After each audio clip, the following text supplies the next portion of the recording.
On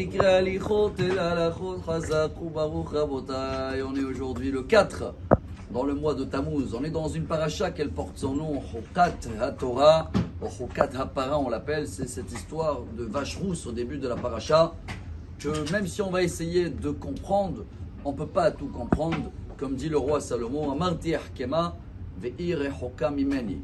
Donc ça reste quelque chose qui est illogique pour comprendre. Et le Midrash sur cette paracha raconte que quand Moshe il est monté en haut, il a écouté Dieu qui est en train de dire la halakha dans le sujet de la vache rousse, elle est comme mon fils Eliezer, Rabbi Eliezer qui dit que la vache elle a 2 ans, et etc.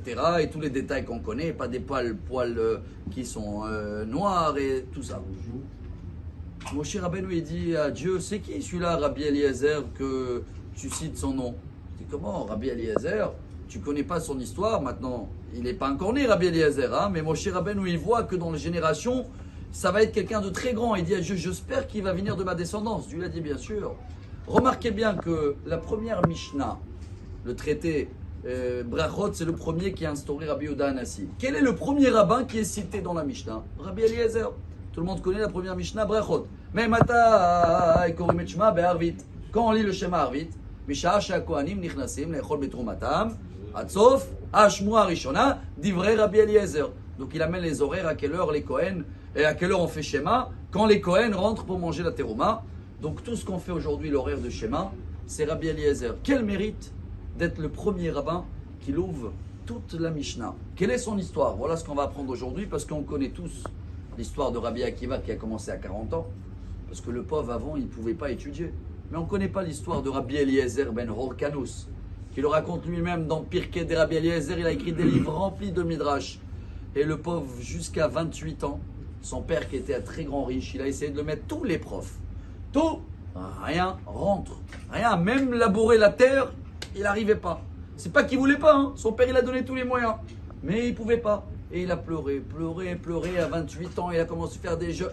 Et à la fin, mais Eliyahu Hanavi, il est venu dire, va voir Rabbi Yochanan ben Zakkai.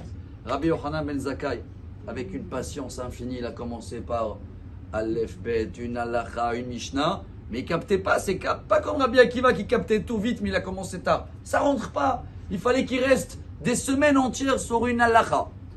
Mais à la fin, voilà comment ça s'est ouvert, et c'est devenu le grand Rabbi Eliezer que Dieu, il cite tous les halakhot de vache rousse à son nom, celui qui ouvre la Mishnah. Quel est le message pour nous? Il y a des fois des choses qu'on ne comprend pas, illogiques, qu'on n'arrive pas à capter. Mais c'est comme la vache rousse. C'est d'un coup, tout peut se retourner pour le bien.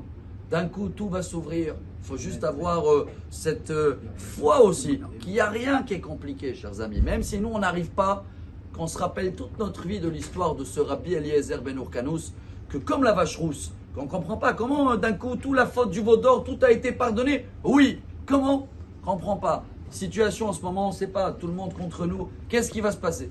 À la fin, il va se passer bien. Mais je ne comprends pas. Tant mieux pour nous. Excellente journée. Amar Rabbi Elazar, Amar Rabbi Hanina.